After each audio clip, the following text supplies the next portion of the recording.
জয় গুৰু শংকৰ। সৰ্বপ্ৰথমে মই আপোনালোক বৈদ্যুতিন মাধ্যমৰ সকলো বিষয়ববীয়ালৈ মোৰ আন্তৰিক সেৱা জ্ঞাপন কৰিছোঁ। শ্ৰীমন্ত শংকৰদেৱ সংঘ শিৱসাগৰ জিলা শাখাৰ আজি ৭২ সংখ্যক বৰ্ষ অতিক্ৰম কৰি পাঞ্চজন্য আঞ্চলিক শাখাৰ সেৱা আৰু আতিথ্যত ১২খন আঞ্চলিক শাখাৰ ১৬০খন প্ৰাথমিক শাখাৰ উদ্যোগত আজি যি এক আলোড়নেৰে আমি এই তিনিদিনীয়া কাৰ্যসূচীৰে এই অধিৱেশনভাগি উদযাপন কৰিবলৈ আগবাঢ়ি গৈছোঁ। আজি আমাৰ তৃতীয় দিনাৰ কাৰ্যসূচী। এই তৃতীয় দিনাৰ আমাৰ ভাগৱত ভ্ৰমণৰে আমি ধৰ্মধ্বজা উত্তোলনৰ পাছতে আমাৰ ভাগৱত ভ্ৰমণৰ শোভাযাত্ৰা আৰম্ভ হৈছে। ইয়াৰ পাছতে আমাৰ মুকলি সভা অনুষ্ঠিত হ'ব। আমি মুকলি সভালৈ শ্ৰীমন্ত শংকৰদেৱ সংঘৰ পদাধিকাৰ সন্মানীয় ভৱেন্দ্ৰনাথ ডেকা বাপক মুখ্য অতিথি হিচাপে নিমন্ত্ৰণ কৰা হৈছে। নিৰ্দিষ্ট বক্তাৰ আসন অলংকৃত কৰিবৰ বাবে শ্ৰীমন্ত শংকৰদেৱ সংঘৰ সন্মানীয় প্ৰধান সম্পাদক কুশল ঠাকুৰীয়া বাপক আমি নিমন্ত্ৰণ কৰা হৈছে। ইয়াৰ উপৰিও আমি বিশিষ্ট অতিথি, আমন্ত্ৰিত অতিথি, আমাৰ সাংসদ, বিধায়ক আমি সমস্তকে আজি এই মুকলি সভালৈ আমি আমন্ত্ৰণ কৰি আনিছোঁ।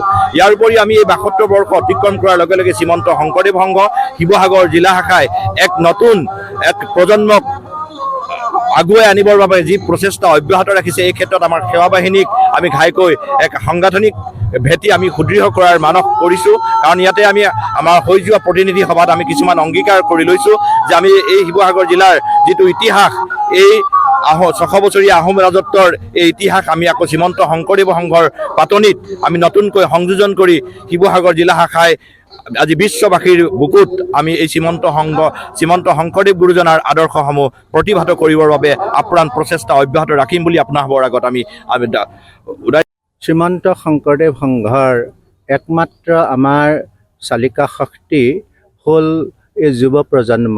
গতিকে আমি যুৱ প্ৰজন্মক আধ্যাত্মিকভাৱে উৎকৰ্ষিত কৰি তেৰা সমস্তক আগুৱাই নিলে আমাৰ শ্ৰীমন্ত শংকৰদেৱ সংঘ ভৱিষ্যত সফল হ'ব বুলি আমি ভাবি প্ৰধানকৈ আমি এই কাৰ্যভাৰ লোৱাৰ দিনাই আমি থিৰাং কৰিছিলোঁ যে আমি যুৱ প্ৰজন্মক যিকোনো প্ৰকাৰে হ'লেও প্ৰভু ভগৱন্তৰ এই যিটো পথ, ভাগৱত প্ৰাপ্তিৰ যিটো পথ, যিটো সেৱাৰ যিটো পথ, সেইটো দিশে আমি তেৰা সমস্তক আগবঢ়াই লৈ যাম বুলি আমি প্ৰতিশ্ৰুতিবদ্ধ।